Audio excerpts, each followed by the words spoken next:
What's up, tribe? How you guys doing? This is going to be the review for the Real Housewives of Potomac season 5, episode 4. Okay, I swear I feel like this season been going on forever. We only on episode 4. God darn.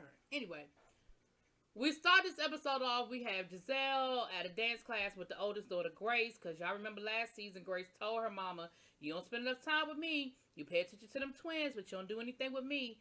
And so I think she felt like this was her moment to. They were doing this dance class, but Giselle wasn't taking it seriously. She was being silly. Her daughter looked like she was really taking this whole thing serious, and Giselle was sort of making fun of it. And then we saw like they had a break, and her and the daughter were talking, and the daughter just really wasn't trying to be a part of this conversation. And I think it's a combination of teenager, and I'm really getting the impression that she doesn't want to be on the show. She doesn't want to be filmed. She doesn't, and she's uncomfortable with it. You know what I'm saying? And I feel like that has something to do with it. And it's almost like Giselle is sort of forcing these scenes because I think she's forcing this whole Jamal Bryant storyline. And they just, I don't know, I just got the impression that Grace just ain't here for it. Like, she don't want to play the game.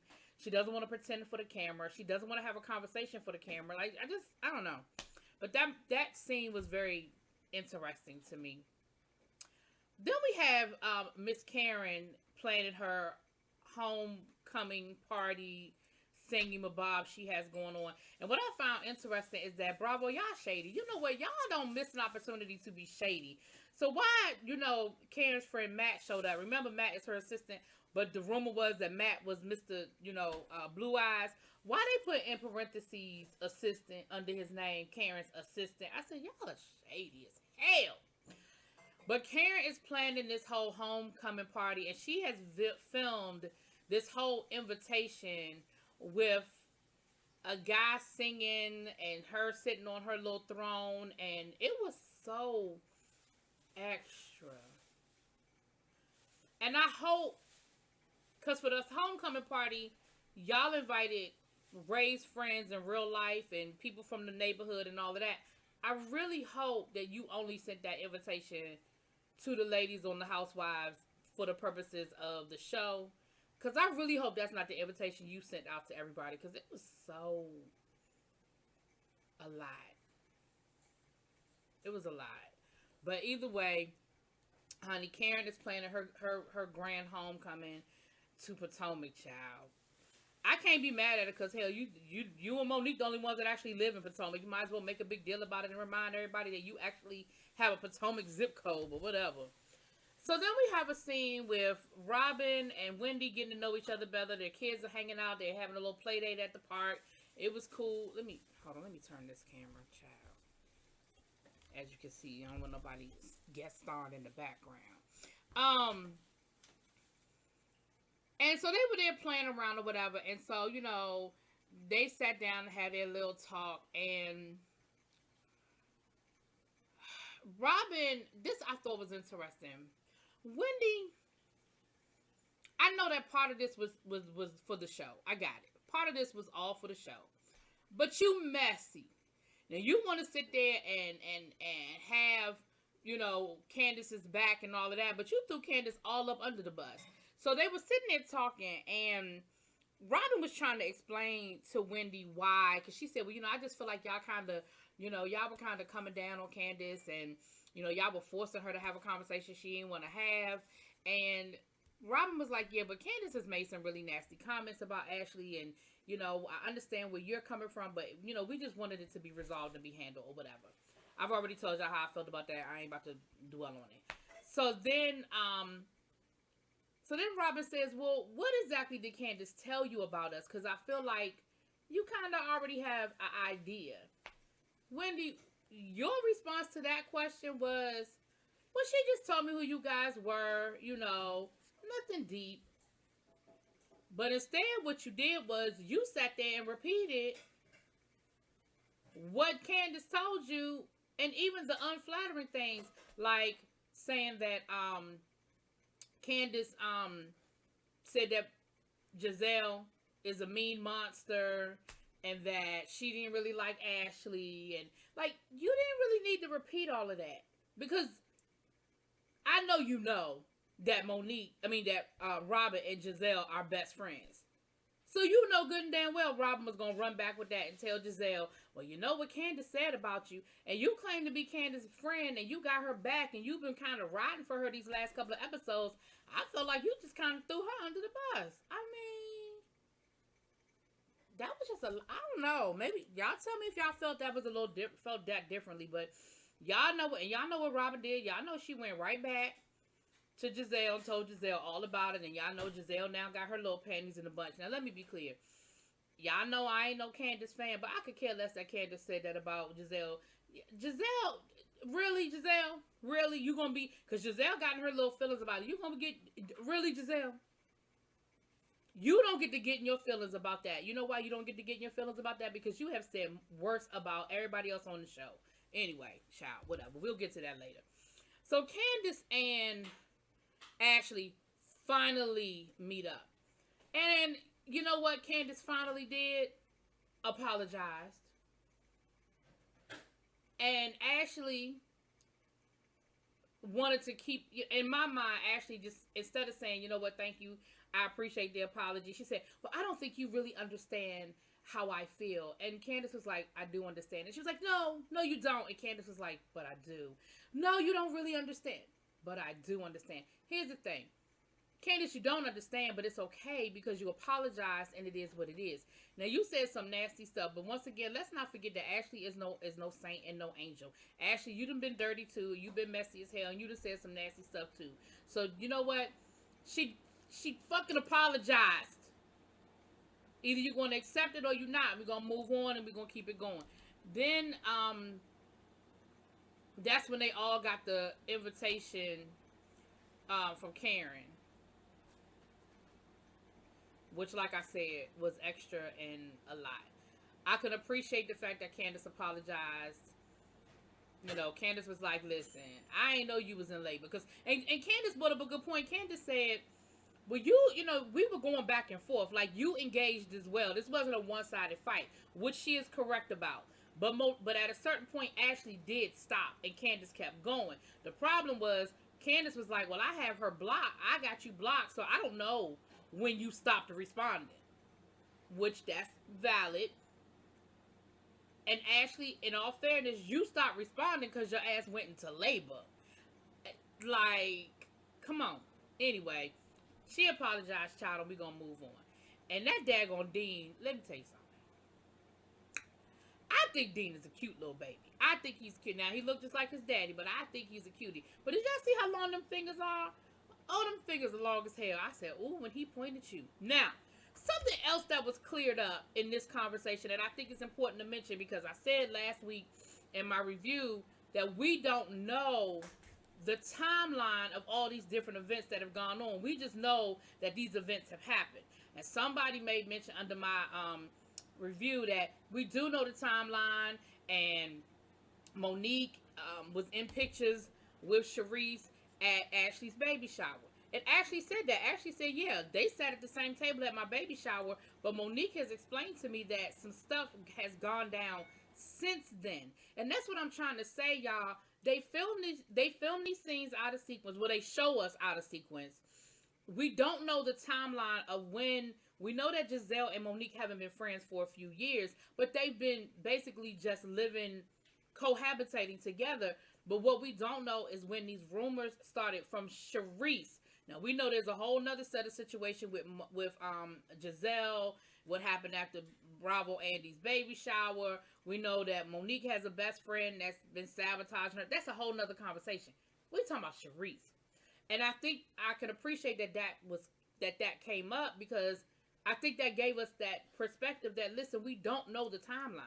But of course, Candace was like, well, I mean, I thought they could, I thought they were cool enough to be in the same room. Like, if I had known they had gotten to the point where they couldn't even be in the same room together, then I wouldn't have invited Candace. And, Sharice. And you know what? I'm going to give Candace the benefit of the doubt on that one. I am. If you've been going to social events and those two have been together, why would you think you couldn't invite Sharice? I'm going to give you the benefit of the doubt, Candace. I am. Now, this is where we see the scene where Robin tells Giselle, but of course they got to talk about um, Karen's over the top invitation to this party. But then, of course, that's when Robin tells her the comments that were made, um, about the comments that were made about Giselle being a monster and me and being mean and petty and spiteful and all those other things that she said about her. Then we have this very interesting scene with Monique and Chris at the house. And Monique is basically saying, listen, I'm just not feeling appreciated. I'm feeling unappreciated. We got these 3 kids, it's a big, and I've heard that from a lot of people. Going from 2 kids to 3 kids is a whole different animal. And she's got 3 kids, like, all under the age of 10. Like, that is a lot. Even as a stay-at-home mom, even with a nanny, like, it's still a lot. And, she's saying to Chris, like, listen, you're not being attentive. Like, you don't do the things you used to do for me. We don't do date night like we used to. If I don't plan out date night, we don't go. And Chris, she was like, I'm really struggling with these kids during the day. And Chris was like, well, handle it. Like, I'm paying for it. And I know he meant, like, nanny wise. You know what I'm saying? Like, get some more help. Like, you have the means to get yourself some help. And of course she took it like, but I don't want to just get another nanny or get more help. I want you to be more attentive to me. So I thought that was an interesting conversation. And he said, listen, you know what, I'll try harder. But then he was like, but I ain't getting no nookie. So, I mean, if we're going to do more date nights, am I going to get a little bit more nookie? And I find it very interesting that a lot of these married couples, when they start getting into all these conversations, these men ain't getting none. These men are not getting none. I don't know what that's about. Is that what happens when you get married? But Monique, in her defense, I mean, she does take care of 3 kids, and she's starting businesses, and she wrote a book, and she got a lot going on. So anyway, but I thought that was interesting. I thought that was a genuine moment between the two of them, that they were sort of sharing. And I do feel like Monique is sort of struggling a little bit with that 3rd baby. Like, I've heard a lot of people say that threshold from 2 to 3 it may not seem like a lot, but it adds a whole lot. Candace and Chris are having a picnic, and they're talking about babies, and she's talking about him, how much he works, and she was like, well, he said, well, you want a house and kids, and she said, well, don't you want those things? And he paused and said, well, I want kids, because I guess in his mind, we got a perfectly fine house, we don't need a new one. Like, we paying the mortgage on it now. Like, I mean, yeah, it's still in your mama name and everything, but shit, it is what it is.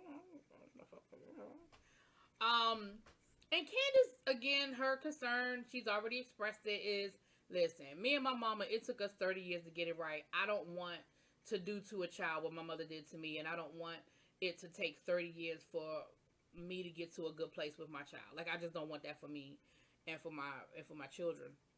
So I can see that. I can respect that. Then she talked to Chris about apologizing to Giselle. She said, listen, I apologize to Ashley. We agreed to start over. It is what it is. But now, I feel like I have to make amends with Giselle. Now, mind you, she don't know about this whole situation going on with Giselle, finding out about what she said to Wendy. She's talking about the comments she made about Giselle's house, and she knows Giselle is still in her feelings and feels some kind of way about it. And Chris was like, okay, well, just do what you got to do when they do this whole role play thing, because, I guess it's to help her really get ready. But she took it, she took it, and I can respect the fact that she's trying. I will definitely give her that. So then we have Giselle and Kyle. Yeah, I remember Kyle is her friend, her really good friend, and I think he also does her hair, or he is a stylist. I don't know if he does her hair all the time. But she talks to him, she has a conversation and talks to him about the struggle that she's having with the kids and with Jamal. And what he told her, which I think is very sound advice, was, listen, you have to understand and accept the fact that they grew up. They're of age. They're old enough to read and see and hear. He's still in social media, still kind of doing some things. And you have to understand and respect the fact that they see it. And you can't discount their feelings, and you can't want them to be okay with it. And I think it was very telling that she was like, well, yeah, but when I've dated other guys, they've been really cool and happy to see him and all these other things, but they don't feel that way about their daddy. And I'm like, that should tell you something. The fact that they was cool with Sherman and wanted Sherman to be like, ooh, and when it was like, oh, Sherman, like, that should tell you right there. Okay. But I think he gave her some really good advice and just basically told her, you have to respect how they feel, and you can't, you and Jamal are going to have to show them. And he said, listen, it's been 12 years of this. It's been 12 years of my dad cheated on my mom. Like, they know they have step siblings. They know that it's a lot. And what you have to do now is, it's going to take your time to undo that 12 years of bad information and bad juju. Like, you can't expect them to just get over it, because you're over it now. And you also have to be open to them and let them see your process, because they didn't see that. Like, you're just in their mind. He said you don't share that with everybody. Like, you didn't share like how hard it was for you to process through and get over it, and you maybe need to share that with them and be open with them about that as well, so yeah. So it was that. So I thought that was good. I thought that was a very powerful moment. So we're finally at this homecoming party, child, and Karen is there. She looking cute, honey. I don't know who gave Giselle that dress, but give it back. It looked like a big sheet of aluminum foil. I don't know. Child, I don't know what that was. Ray is there, honey, and it's clearly a Karen production. I mean, everything is about Karen. Ray said, listen, I'm just here so I won't get fined, okay? But his friends, of course, are showing up and everything. But Karen got acrobats in the backyard. Of course, the food and everything is laid out and stuff. And nice, it's nice. Got a pool in the back, nice pool in the background and everything. And everybody shows up. Miss Ashley is there, honey. She said, Michael's home with the baby. And Wendy is there with her husband. And Chris and Monique are there. Giselle is there without Jamal. This must have been a Saturday night, because she said Jamal got church, tomorrow morning, honey. He can't be flying back and forth like that. Candace is there. She said that Chris had an event that he had to go to. He was catering, so he wasn't there. But the ladies are all there, and they're all having a good time, and it was a great moment. Robin shows up late, honey, because y'all know they say Robin is always late, honey. Robin shows up late, and she bought pizza. And I thought it was cute. And I'm glad that Karen took it. Everybody laughed. It was a moment. I thought it was cute. And I was glad to see it. Then Karen went in the back and changed her clothes. And she came out in this pink suit with the big wide brim pink hat, a la Beyonce in Formation. And she did this whole dance thing that Ray was not a part of. And child, it was a lot. And then everybody danced, and we see Ray going upstairs and going to bed, honey. They did have this good conversation about marriage, though, that I think was great. Karen was talking about the empty nest situation, and Ashley was talking about adjusting to now having a baby in the house and how that's different. And Monique was talking about, was Monique there? Did Monique talk about her situation? I don't know if Monique talked about her situation or not. But it was definitely a great moment. A good conversation. This was actually, for the exception of one situation I'm about to tell y'all about now, it was actually sort of a drama-free situation.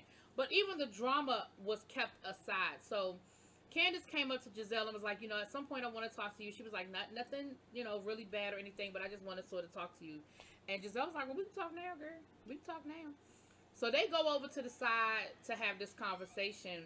And Candace, like I said, she just thinks she apologizing for the comments she made about Giselle's house. She don't realize that Giselle has a whole nother situation going on with the, with the monster, Giselle monster comments. So she lets her apologize and everything. And then Giselle tells her, she said, yeah, but what about them comments you made to Wendy? Like, and again, that's why I said, Wendy, you done threw your girl all the way under the bus.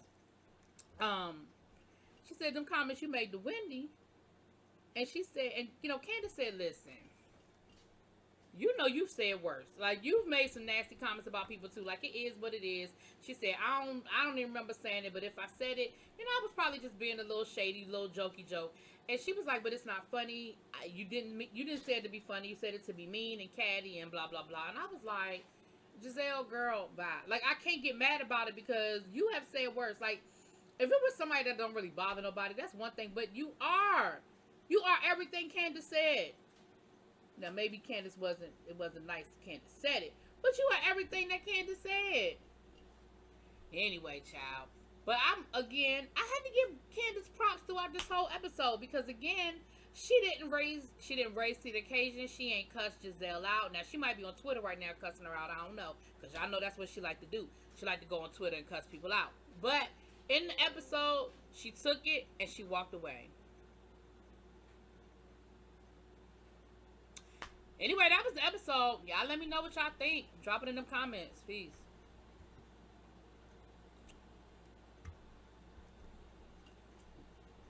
How many crabs was left, Pat? I don't know. It's quite a few. I only got 4. Oh, okay, good. No. I just, no, because I'm going to eat some tomorrow. I just wanted to